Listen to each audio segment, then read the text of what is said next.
Tatlo. Yung una namin, of course, yung expensive cake. So, it's an honor and pleasure na nakatrabaho sila ulit. And sana nakatrabaho sila ng paulit-ulit. Na maraming beses. Ayan. Ang sweet naman ng team na to. Grabe. Sulat ka na daw, Direk. O ngayon, bago magsulat si Direk, baka biglang mapasulat siya ngayon. Mag-picture muna tayo. Kayo muna ang 5. Ayan, all together.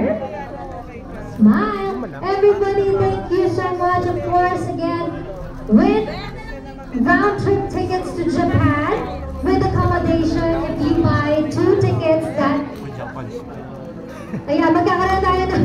Nabatingin tuloy ako. Akala ko may sasabihin pa sa akin. Okay, 1 entry if you buy 2 tickets of the film Hold Me Close. Dito lang yan sa SM Cinema. Sa lahat ng SM Cinemas yan.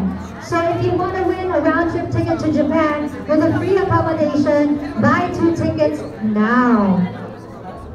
Thank you, Philippine Explorer, for that. Maraming salamat po ang katayap natin dyan. This time, to our cast and director, harap naman tayo sa screen. Kasama naman silang lahat. Photo off.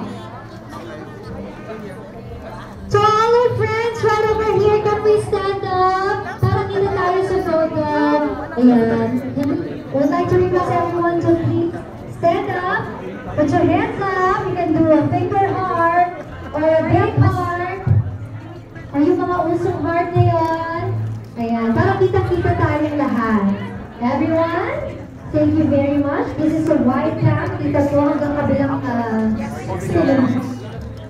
Okay, then everybody, would like to request you guys to please join us in shouting, "Hold me close, now sharing." Okay, everybody, would like to request your loud voices to come out. Come on, hold me close, now sharing. In 3, 2,